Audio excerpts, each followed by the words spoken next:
The bruises were still fresh when I unlocked the front door of the house my stepfather believed he owned. He didn't know about the cameras I'd installed in every hallway, or the trust deed bearing my name, or the restraining order draft waiting in my lawyer's desk drawer. Tonight, when his fist flew again, it would trigger a chain of events I'd set in motion months ago. He thought violence was power. I knew paperwork was stronger. The security system blinked green as I stepped inside, ready to serve him the truth he never saw coming. My name is Riley Hart, and I learned that family can break you in ways strangers never could. At 28, I worked remotely as a revenue analyst for Seabrook Regional Health Network, crunching numbers from the spare bedroom of my mother's house in Harbor Ridge, Oregon. The coastal town sat pretty against the Pacific, all weathered shingles and salt-worn fences, where everyone knew your business but pretended they didn't. The house itself was modest, a single-story ranch with a sloped roof that leaked every third winter. From the backyard, you could see pine ridges wrestling with ocean wind, smell the brine mixed with Douglas fir.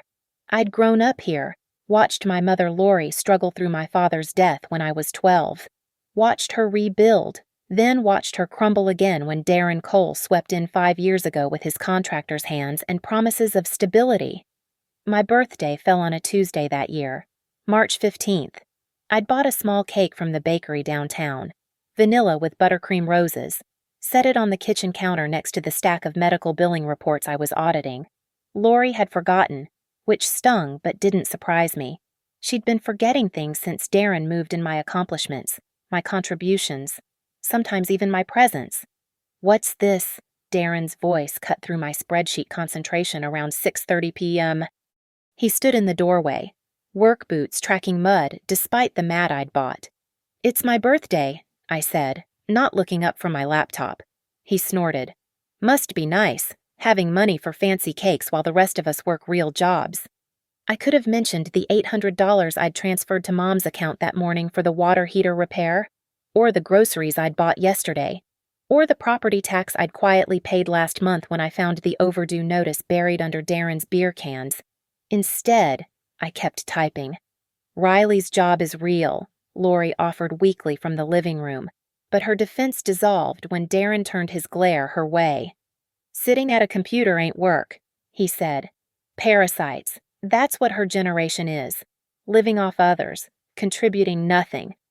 My stepsister Savannah chose that moment to walk through, 24 and perpetually absorbed in her phone. She glanced at the cake, at me, at her father's reddening face, and kept walking. The sound of her bedroom door closing was soft but final. "I pay my share," I said quietly. "Your share."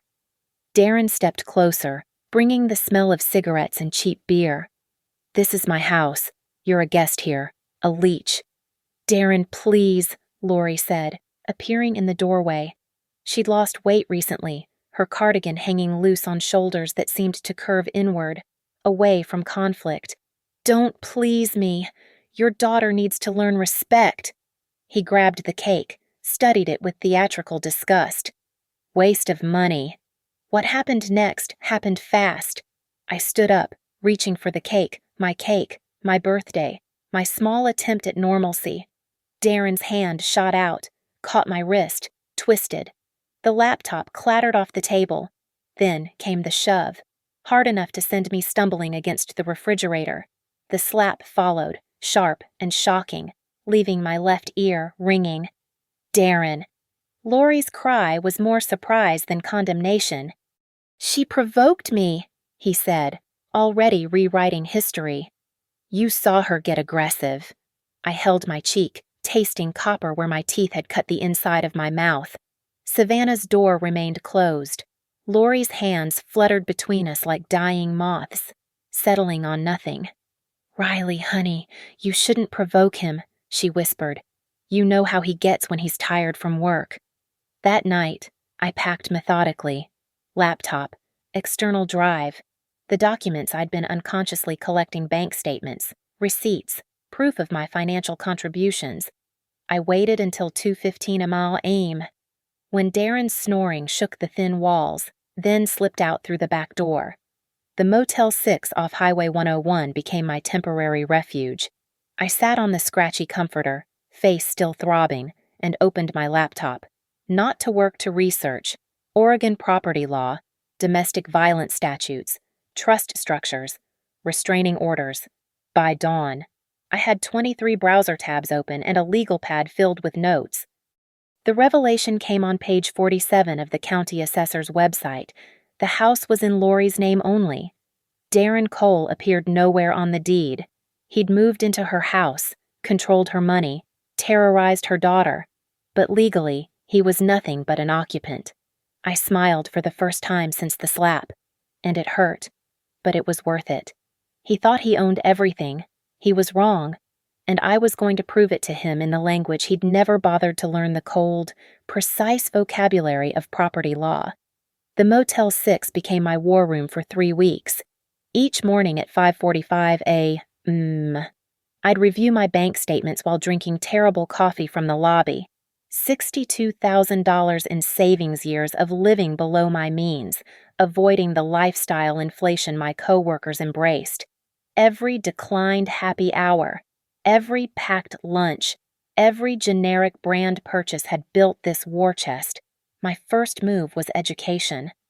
The Harbor Ridge Public Library had a surprising collection of legal texts, and the librarian, Mrs. Hernandez, didn't ask about the bruise fading to yellow on my cheek. I learned about quitclaim deeds, living trusts, the difference between ownership and occupancy. Oregon's domestic violence laws became my evening reading. I discovered that restraining orders could include residence exclusion even for unmarried partners. The breakthrough came during a free consultation with Patricia Reeves, a property attorney who operated from a strip mall office between a nail salon and a tax preparer. She listened to my story, tapping her pen against a legal pad. "Your mother owns the house free and clear?"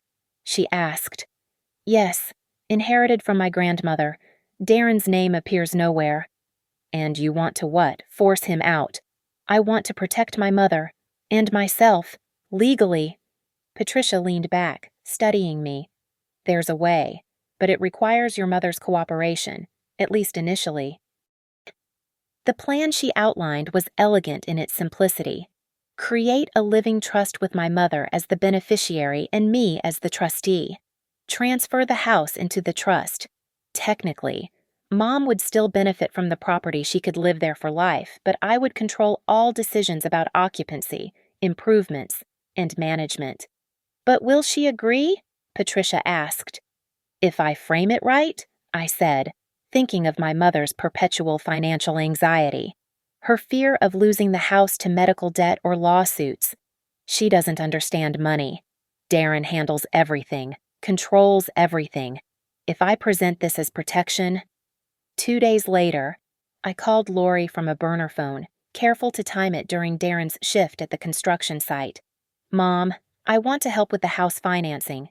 Interest rates are low, and there's a way to protect the property from any future issues." "Darren handles all that," she said automatically. "I know, but this would save you thousands." "And it's just paperwork. The house stays yours. I'll pay all the fees, handle everything. You just need to sign." The silence stretched. "Then Darren can't know." "He doesn't need to. It's your house. Mom." We met at Patricia's office the following Tuesday at 2 p.m. Lori looked smaller in the fluorescent light, signing where Patricia indicated, barely reading the documents that transferred her sole asset into the Harbor Ridge Living Trust. She thought she was refinancing. She was actually handing me the keys to everything. "This protects you," I told her, which was true. It protected her from Darren's potential creditors, from his influence, from his control. She just didn't know it yet. With the trust established and recorded at the county clerk's office, I moved to Phase 2, using my remote work flexibility. I returned to the house during Darren's work hours. The security camera installation took 3 days, tiny, discrete units in every hallway, the living room, kitchen, and entry points. The system uploaded to cloud storage I controlled. I replaced the locks with smart locks, programming multiple codes, one for Lori, one for Darren, one master code only I knew. The system logged every entry and exit. I installed a medical alert system with panic buttons, hiding one under the kitchen table, another in Lori's bedroom nightstand. "What's all this?" Lori asked when she noticed the new locks. "Safety upgrades. Free installation through my work's security program." I lied smoothly. The old locks were wearing out anyway. Darren never questioned it. Why would he? As far as he knew, he controlled everything. I started documenting obsessively. Every threatening text went into a folder. Every voicemail where he called me a worthless parasite got backed up in triplicate. When he sent emails demanding I pay rent for the years I'd lived there, I saved them alongside my bank records showing years of household contributions. Patricia helped me draft documents I hoped I'd never need: an unlawful detainer notice, a notice to quit, and most importantly, a Family Abuse Prevention Act petition with every line filled out except the date. The restraining order request was comprehensive stay-away provisions, residence exclusion, no contact orders. All it needed was a precipitating incident. "You're playing a dangerous game," Patricia warned during our final meeting. "No," I corrected. "I'm refusing to play his game anymore. I'm creating my own board, my own rules. And when he makes his next move, because men like him always do, he'll find out he's not even a player anymore. He's just a trespasser." I paid Patricia's retainer in full, set up a P.O. box for all legal correspondence, and waited. The cameras recorded Darren's daily tirades, Lori's cowering, Savannah's indifference. The smart locks tracked his irregular hours, his 3 stumbles home.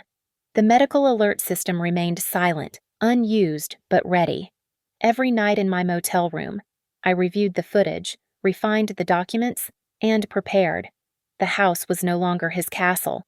It was my chessboard, and I had him in check. He just didn't know it yet. Moving back wasn't part of the original plan, but strategies evolve.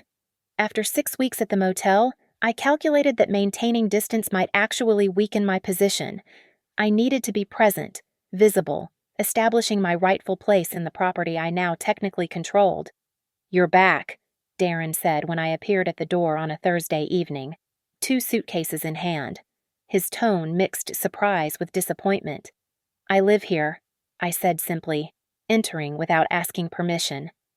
The cameras had already captured his afternoon routine: 3 beers. Sports commentary shouted at the television, Lori bringing him snacks like a trained pet. Now they recorded his face darkening as I walked past him to my old room. I established new patterns. Every mortgage payment, utility bill, and property tax notice got intercepted and paid through the trust's account, creating an undeniable paper trail. The statements went to my P.O. box. I kept meticulous records, scanning every receipt, every invoice, building a fortress of documentation. "Why are the bills coming different?" Lori asked one morning, holding an electricity statement with the trust's name. "Updated billing system," I said. "Same account, just modernized records. I'm handling it." She nodded, relieved to avoid another responsibility. Darren, nursing a hangover at the kitchen table, didn't even look up. The security system proved invaluable.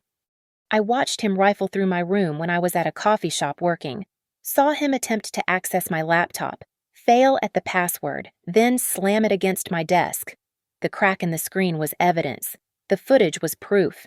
I started leaving strategic documents visible, never the crucial ones, but enough to unsettle him. A book on tenant rights bookmarked to eviction procedures, a printed article about domestic violence convictions affecting employment, a sticky note with Patricia's law firm number. "What's this garbage?" he demanded one evening, waving the tenant rights book. "Research for work." I lied. "Medical billing compliance overlaps with housing law sometimes." His jaw worked. "Processing this." "You trying to be clever?" "I'm trying to do my job. Darren." The camera captured him throwing the book against the wall. I retrieved it later, photographed the damage, added it to the file. Savannah became an unwitting accomplice. Her Instagram stories and TikTok videos constantly featured background drama: Darren's raised voice, Lori's tears, my stone-faced typing. She thought she was documenting her chaotic family life for sympathy likes. She was actually creating time-stamped evidence. One video particularly stood out. Posted at 11:43 p.m. on a Friday. Captioned, "When your stepdad is psycho and your mom just takes it." In the background, Darren's voice was clear. "I'll throw her out on the street. Both of them if I have to. This is my house." I downloaded it immediately, backed it up to 3 separate drives. Patricia and I refined our strategy during weekly phone calls. She'd found precedent cases where trust arrangements had successfully excluded unwanted occupants. We prepared variations of notices 30-day, 72-hour, immediate for cause. Each was tailored to different scenarios, different escalation levels. "The moment he gets physical again, we file everything simultaneously," she instructed. "The restraining order, the exclusion petition, the notice to quit. Overwhelm the system with paper before he even knows what hit him." "If he gets physical," I corrected. "When," Patricia said firmly. "Men like him always escalate when they feel control slipping." She was right. The signs were mounting. Darren started making rules when I could use the kitchen, where I could park, how long I could shower. He'd stand in my doorway at night, not speaking, just watching. The cameras recorded it all. I installed a backup lock on my bedroom door, one he couldn't access with his code. He discovered it on a Sunday morning. "You don't lock doors in my house," he roared, pounding on the wood. "It's not your house," I said through the door, loud enough for the camera's audio to capture clearly. "You're just a guest here." The silence that followed was more terrifying than his shouting. I heard his breathing, heavy and deliberate, then footsteps retreating. When I finally emerged, Lori was crying in the kitchen. "Why do you provoke him?" she whispered. "Why do you enable him?" I countered. She had no answer, just turned away, shoulders bent under invisible weight.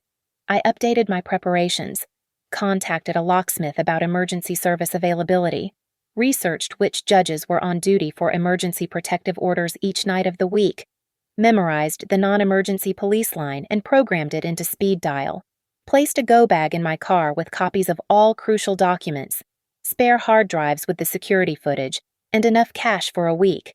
The trust documents got laminated, multiple copies stored in various locations: my car, Patricia's office, a safety deposit box at the bank. The county recorder's office had already updated their digital records. Officially, Darren Cole had no claim to the property. He just didn't know it yet. "You think you're smart," he said one evening, apropos of nothing, while I made tea in the kitchen. "I think I'm prepared," I responded, meeting his eyes in the reflection of the microwave door. "For what?" I turned, holding my steaming mug like a shield. "For whatever comes next." The camera caught his fist clenching, releasing, clenching again. We stood there, predator and prey reversed, until he stalked away. I sipped my tea and smiled. The board was set. Every piece was in position. All I needed now was for him to make the wrong move. And men like Darren Cole always made the wrong move. The extended family's reaction came in waves, each more predictable than the last. Darren's brother Mike started it with a Facebook post about ungrateful millennials who don't respect their elders. His sister Carol called Lori directly, her voice carrying through the thin walls as I worked in my room. "That girl is poisoning you against him," Carol insisted over speakerphone. "Darren provides for you. He deserves respect in his own home." I wanted to laugh at the irony. Darren hadn't contributed to a single household expense in 6 months, according to my documentation. But mythology was stronger than math in families like ours. Savannah's contribution to the chaos was more subtle but equally damaging. Her social media transformed into a performance of victimhood. When your sister makes everything toxic, overlaid on a selfie. Some people just love drama posted with a black background at 2:13 a.m. Her followers ate it up, painting me as the villain in a story they'd never heard my side of. I screenshot everything, adding it to a folder labeled Collateral Damage. The Whisper campaign reached my workplace when Darren somehow got my supervisor's email. His message, which Brandon forwarded to me with concern, accused me of elder abuse, of manipulating my poor mother, of being mentally unstable. I responded with a brief professional note explaining a difficult family situation and attached 3 months of exemplary performance reviews. Brandon's response was swift. "Take whatever time you need. Your work speaks for itself." Through it all, I maintained my silence on social media. No rebuttals, no defense, no engagement. Patricia had advised this: let them create their narrative. Courts care about evidence, not Instagram stories.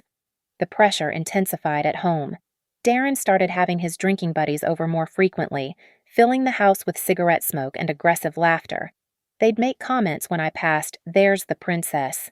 "Too good for us regular folks?" "Bet she's never worked a real day in her life." The cameras captured it all, including the night one of them, drunk and bold, tried my bedroom door at 1:20 a.m. The smart lock held, recorded the failed attempt, and sent an alert to my phone. I lay awake until dawn, hand on my phone, ready to call police. Lori grew thinner, quieter, a ghost haunting her own life. Sometimes I'd catch her staring at nothing, hands wrapped around a cold cup of coffee. Once, I found her crying in the laundry room. "Mom, you can leave him," I said softly. "And go where?" she whispered. "This is his home." "No, Mom, it's not." She looked at me then, confusion mixing with fear. "What did you do?" "Riley, I protected us. When you're ready to see that, I'll explain everything." She fled the conversation, but I saw her later examining the utility bills, tracing the trust's name with one finger. The preparation continued. I upgraded the locks on the garage, installed motion sensors in the backyard, and placed a small safe in my car with original trust documents and emergency protective order paperwork, pre-signed by Patricia as my attorney of record. The final piece was a restraining order template with every detail except the incident description and date. Patricia had highlighted where the duty judge would need to sign. I also did something purely for myself.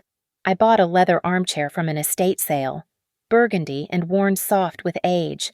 It was too nice for our shabby living room, too obviously mine. I placed it by the back window, overlooking the Pine Ridge. "What's this?" Darren demanded when he saw it. "A chair," I said, settling into it with my laptop. "It doesn't match anything." "It matches me." His face went through several shades of red. "You think you own this place?" I looked up from my screen, meeting his eyes directly. "I think I live here. I think I contribute here. I think I deserve to sit comfortably in the home I help maintain." "You contribute nothing." Spittle flew from his mouth. "You're a parasite, a leech, a person who pays the property taxes, the insurance, the utilities, and half the mortgage." I interrupted calmly. "Would you like to see the receipts?" Savannah chose that moment to emerge, phone already recording. "Oh my God, the drama never stops," she narrated to her audience. Darren's fist hit the wall beside my chair. The camera caught it perfectly, the violence, the threat, my unflinching response. Savannah's live stream caught her own nervous laugh. "Next time," Darren said quietly, leaning close enough that I could smell the beer and rage. "It won't be the wall." "I know," I replied just as quietly. "I'm counting on it." He stormed out. Savannah ended her stream. Lori appeared in the doorway, wringing her hands. "Why can't you just keep the peace?" she pleaded. I looked at the hole in the wall, at the chair I'd bought with my own money, at the mother who'd chosen her abuser over her daughter every single time. "Because peace without justice is just another word for surrender," I said, "and I'm done surrendering." That night, I sat in my new chair until 3 a.m. Laptop open to the security system, watching the house sleep. The documents were ready. The evidence was overwhelming. The trap was set. All I needed now was for Darren to throw one more punch. Just one. And according to the pattern I'd documented the escalating violence every 40 to 60 days, the way his rage peaked with the full moon and empty bottles we were due, soon, months later, the November rain hammered Harbor Ridge with unusual violence. The power flickered all evening, casting the house in alternating darkness and harsh fluorescent light. I'd been tracking the storm for days, knowing what weather like this did to men like Darren trapped indoors, drinking steadily since noon, rage fermenting in the close air. At 8:45 p.m., I heard the first crash from the kitchen. Pots being thrown, cabinets slammed, Lori's voice, pleading and thin. Then his roar. "Where is she? Where's your precious daughter?" I saved my work, closed my laptop, and walked toward the sound. This was it, the moment I'd prepared for, planned for, waited for with terrible patience. The kitchen was a disaster. Broken dishes, overturned chairs. Lori pressed against the refrigerator while Darren stood swaying in the center of the wreckage, clutching a half-empty bottle of whiskey. "There she is," he slurred, eyes focusing on me with difficulty. "The princess returns to survey her kingdom." "You're drunk," I stated for the cameras. "You're destroying property and threatening Mom." Savannah appeared with her phone, already live streaming. "Family drama alert," she narrated with hollow excitement. "Stepdad's lost it again." "Shut up, all of you." Darren hurled the bottle. It shattered against the wall inches from my head, whiskey and glass cascading down. I didn't flinch. My hand found the panic button I'd installed under the counter 3 months ago, pressing it twice the signal for immediate response. "You think you're so smart." He advanced on me, fists clenched. "Coming back here, changing things, acting like you own the place." "I don't act," I said clearly. "I do own it." The words hung in the air like struck lightning. Lori gasped. Savannah's live stream captured her saying, "Wait, what?" Darren's face went from red to purple. "You lying!" His fist connected with my shoulder, spinning me into the refrigerator. The second blow caught my ribs. I dropped but didn't fight back. The cameras needed clear aggressor footage. My phone was already dialing 911, the pre-programmed emergency call Patricia had helped me set up. 911. "What's your emergency?" "Domestic violence in progress."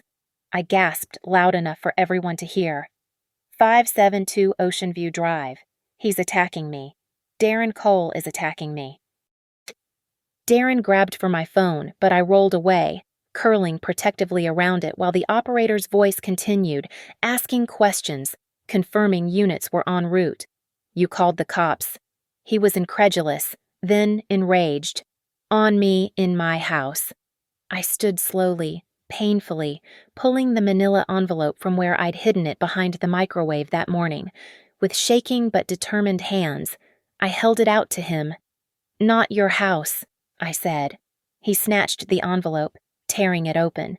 Out fell the laminated copies, the trust deed, the property transfer, the ownership records from the county clerk, all dated months ago. His name appeared nowhere. The Harbor Ridge Living Trust was the owner, Riley Hart. Trustee. "This is fake," he said, but uncertainty crept into his voice. "It's recorded with the county, filed months ago. Every payment since has been from the trust account. Check the statements if you don't believe me." The sirens were audible now, growing louder. Darren's eyes darted between the papers and my face, processing the implications. "Lori." He turned to my mother. "Tell her this is my house." Lori was crying, confused, overwhelmed. I signed papers. Riley said it would help with refinancing. The truth dawned on him in stages: confusion, disbelief, then rage so pure it seemed to emanate from his pores. "You stole it. You stole my house." "I protected my mother's asset from someone who has no legal claim to it," I corrected, backing toward the door as blue and red lights flashed through the windows. "And right now, you're trespassing. You assaulted me, and you're about to be arrested." The police arrived like democracy, inevitable and impartial. 2 officers entered, hands on weapons but not drawn, taking in the scene: the destroyed kitchen, the broken glass, my visible injuries, Savannah still recording everything. "Ma'am, are you hurt?" the younger officer asked me. "Yes, he hit me twice. It's on camera." I pointed to the security unit. And live streamed. I indicated Savannah, who lowered her phone, finally grasping the gravity. Sir, step outside, please. The senior officer told Darren. This is my house, Darren shouted. She can't kick me out of my own house. I handed the officer another envelope, the one I'd kept in the kitchen drawer for this exact moment. Here's the documentation showing I'm the trustee and legal controller of this property. Mr. Cole has no ownership interest and no lease agreement. I also have a completed emergency protective order petition that my attorney prepared. I'm requesting immediate enforcement. The senior officer reviewed the papers while his partner kept Darren at bay. The next part happened fast. Patricia had prepared me for this. The officer called the duty judge, Judge Morrison, whose number was already on file for domestic violence cases. Within 15 minutes, over speakerphone, the emergency protective order was granted. Mr. Cole, you're under arrest for assault and battery, the senior officer announced. You're also served with an emergency protective order. You cannot return to this property. Contact Ms. Hart or come within 100 yards of her. You can't do this, Darren struggled as they cuffed him. Lori, tell them. But Lori stood silent, staring at the papers scattered on the floor, understanding finally dawning. As they led him out, Darren turned back one last time. This isn't over. Yes, I said quietly, holding my ribs where he'd struck me. It is. The preliminary hearing was scheduled for 9 the following Monday at the Harbor Ridge District Court. I arrived at 8:30, ribs still tender but wrapped, Patricia at my side with a rolling briefcase that contained 18 months of documentation. Darren entered with a public defender who looked overwhelmed before proceedings even began. He'd spent the weekend in county lockup, and orange didn't suit him. His eyes found mine across the courtroom, pure hatred mixed with disbelief. Your Honor, his attorney began once Judge Catherine Chen called the session to order. My client has lived in that house for 5 years. He's the primary provider, the head of household. This is a case of domestic misunderstanding that's been blown out of proportion. Patricia stood smoothly. Your Honor, we have video evidence of assault, medical documentation of injuries, and a clear pattern of escalating violence. Moreover, Mr. Cole's claim to the property is entirely fictitious. She presented the evidence methodically. First, the security footage Darren throwing the bottle, striking me, the clear audio of threats. Then, Savannah's live stream, subpoenaed from Instagram, showing her nervous laughter as violence unfolded behind her. The judge's expression grew stonier with each exhibit. Mr. Cole claims to own the property, Judge Chen asked. He has no ownership interest whatsoever, Patricia responded, presenting the trust documents. The property transferred to the Harbor Ridge Living Trust 4 months ago, with Ms. Hart as sole trustee. Every payment since has been from trust accounts. Mr. Cole isn't even a tenant. There's no lease, no rental agreement, nothing. This is fraud, Darren erupted. She tricked Lori into signing. Mr. Cole, you'll remain quiet or be removed. The judge warned. Patricia continued, presenting bank statements showing my contributions versus Darren's complete lack of financial support. Email threads where he demanded money from me. Text messages calling me a parasite while I paid the property taxes. The public defender tried to argue common law. Marriage gave Darren rights, but Oregon didn't recognize common law marriage. He argued established residency, but without a lease or ownership. Darren was merely a guest who'd overstayed his welcome. Ms. Hart, do you fear for your safety? Judge Chen asked me directly. Yes, Your Honor. The violence has been escalating. This incident was preceded by multiple threats, property damage, and a previous assault. I have documentation of everything. Lori was called to testify. She looked small on the stand, confused and conflicted. When asked about the trust, she admitted signing the papers, admitted I'd explained them as protecting the house, admitted she hadn't fully understood but trusted her daughter.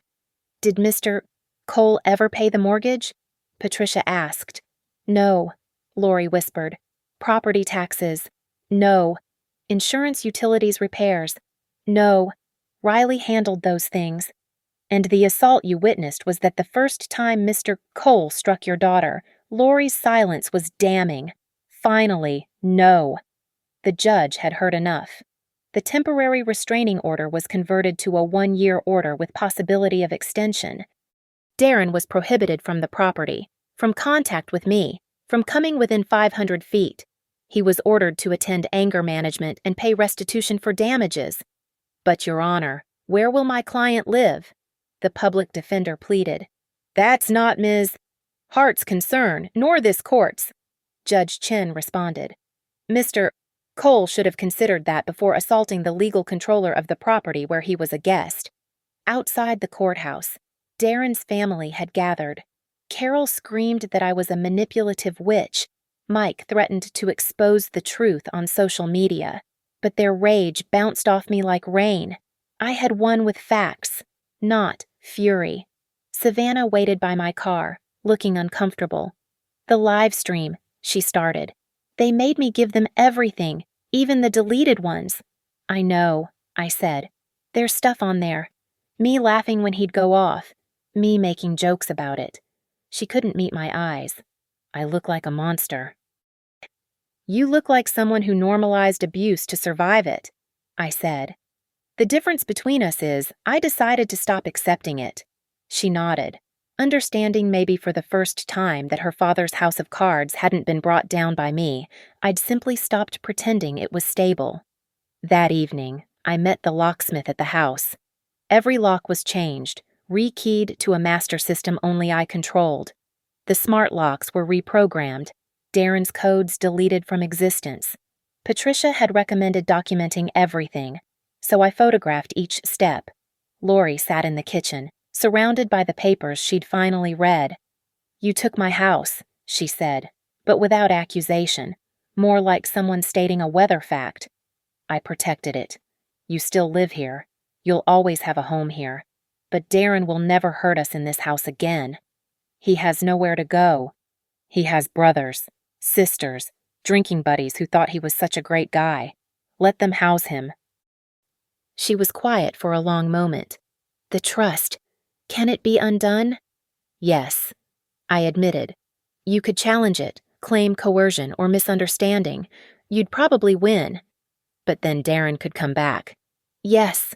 She looked around the kitchen at the patched wall where bottles had been thrown, at the new locks gleaming on the doors, at the security camera steadily recording our conversation.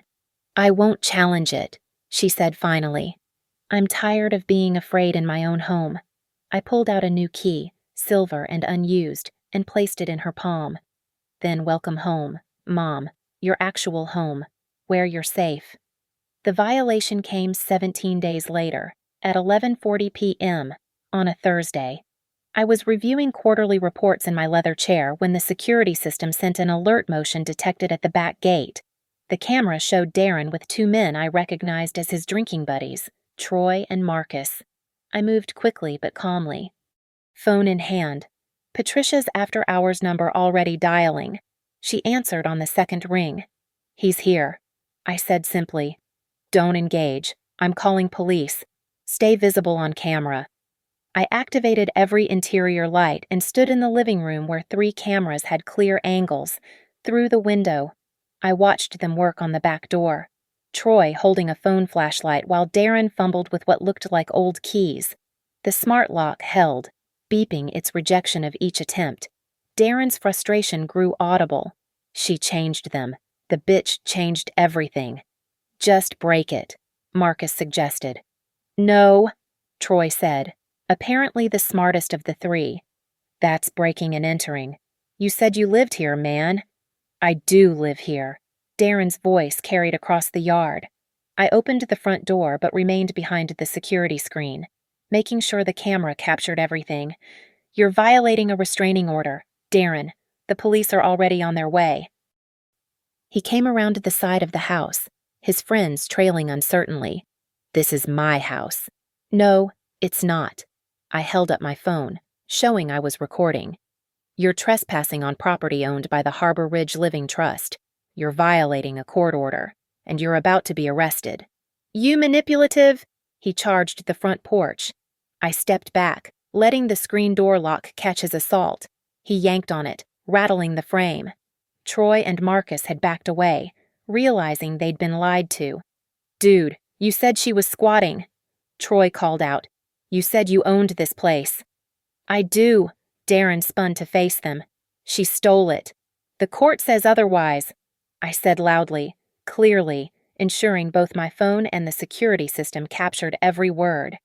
Judge Chen reviewed all the documentation. "You have no claim here. You never did." The sirens grew audible. Harbor Ridge was a small-town response. Times were quick, especially for restraining order violations. Darren's face cycled through rage, panic, and desperation. "Lori!" he screamed toward the house. "Tell them! Tell them!" Lori appeared beside me, clutching her robe.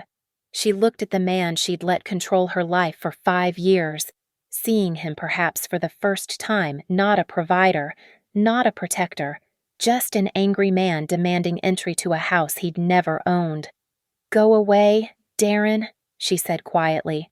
"You stupid." 2 patrol cars pulled up, lights flashing. The same senior officer from the night of the assault stepped out, looking unsurprised. "Mr. Cole, step away from the property." "I'm getting my things," Darren shouted. "A man has a right to his belongings." "Your belongings were released to your brother Mike 3 days ago." I called out. "Signed receipt and everything. Check with him." This was true. Following Patricia's advice, I'd had all of Darren's possessions professionally packed and delivered to his brother's house, documenting every item, getting a signed receipt. There was nothing left of him here except the damage he'd done. "Mr. Cole, you're under arrest for violating a protective order," the officer announced. Troy and Marcus were already backing toward their truck. "We didn't know." "Officer," Troy said quickly. "He said it was his house. We were just helping a friend move." "You can give your statements at the station," the younger officer told them. As they cuffed Darren for the second time, he looked at me with pure venom. "This isn't over. You can't steal everything from me." "I didn't steal anything," I replied calmly. "I just stopped letting you steal from us." They put him in the patrol car. This time, violation of a restraining order meant no quick bail. Patricia had already texted with his prior arrest, and this violation, he'd be held until a hearing. She'd push for the maximum penalties. Troy paused before getting in his truck. "He really doesn't own this place." "Never did," I confirmed. "Check the county records if you want. It's all public information." He shook his head.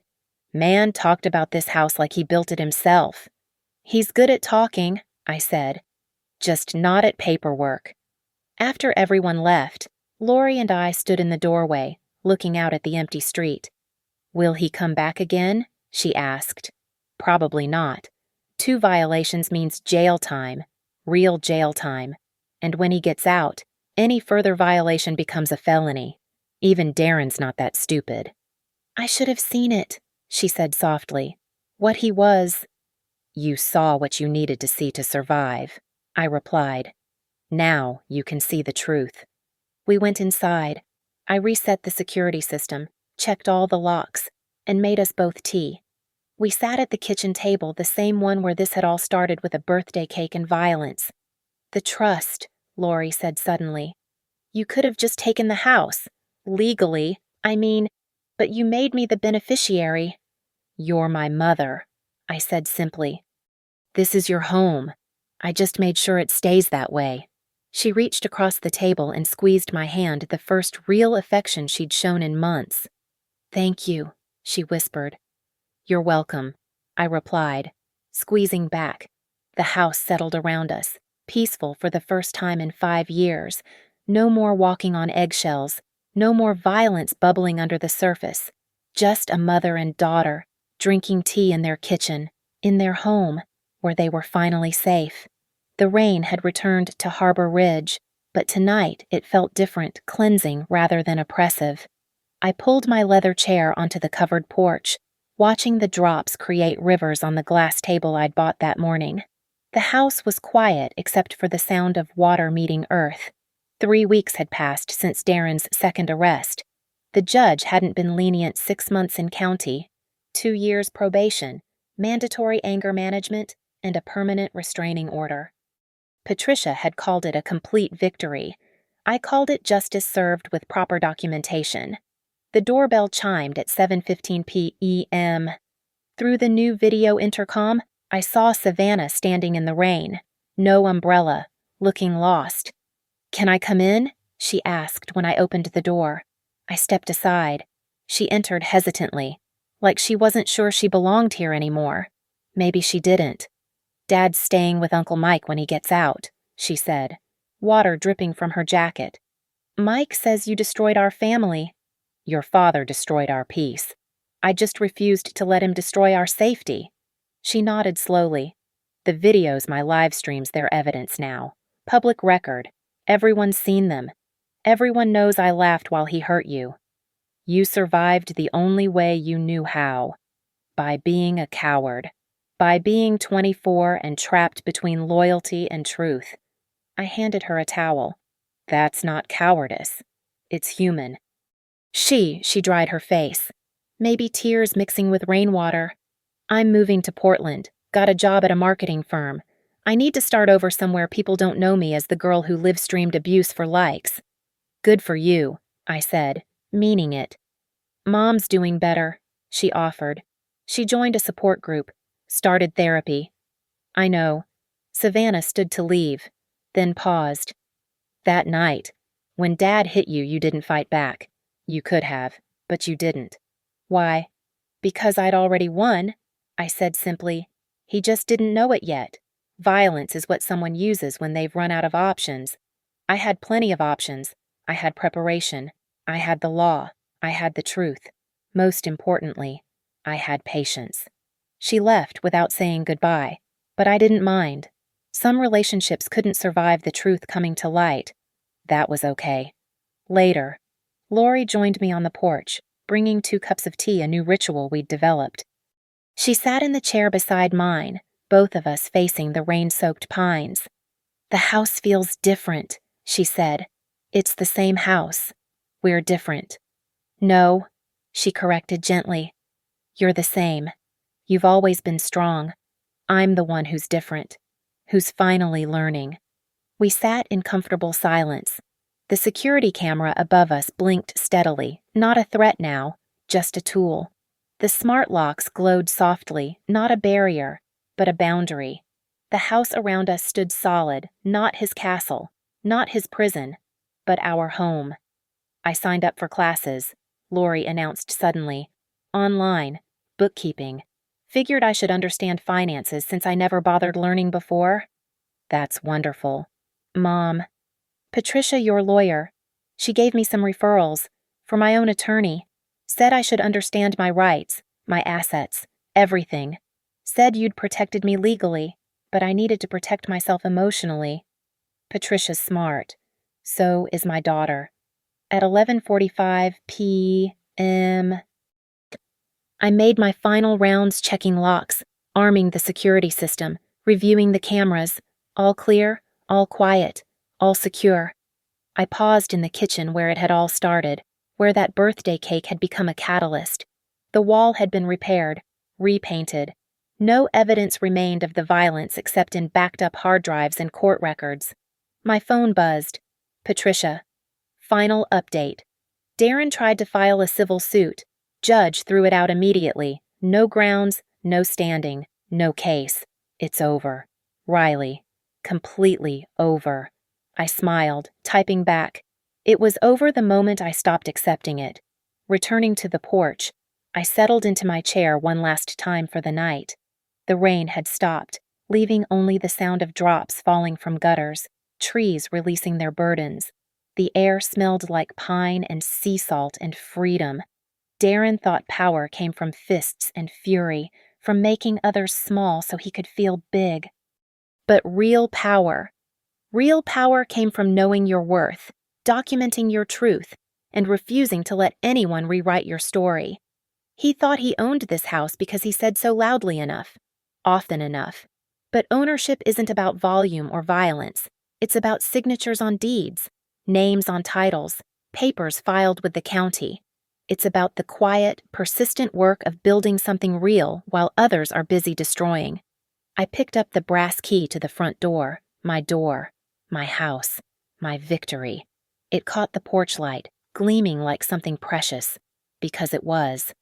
You thought your fists were power, I said to the empty night where Darren would never stand again. I chose signatures, and tonight, this house answers to me. The door closed with a soft click. The security system chimed its activation. The cameras showed what they always showed, now no motion detected, no threats approaching, just a small house by the Oregon coast standing firm against the night. Safe. Secure. Mine. The end. Thank you so much for listening to this story. I'd love to know where you're listening from. Please comment below and let's connect.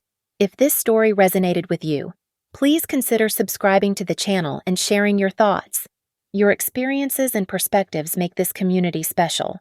Until next time, stay strong and remember, sometimes the best revenge isn't loud or violent. Sometimes it's just paperwork, patience, and the quiet satisfaction of protecting what's yours.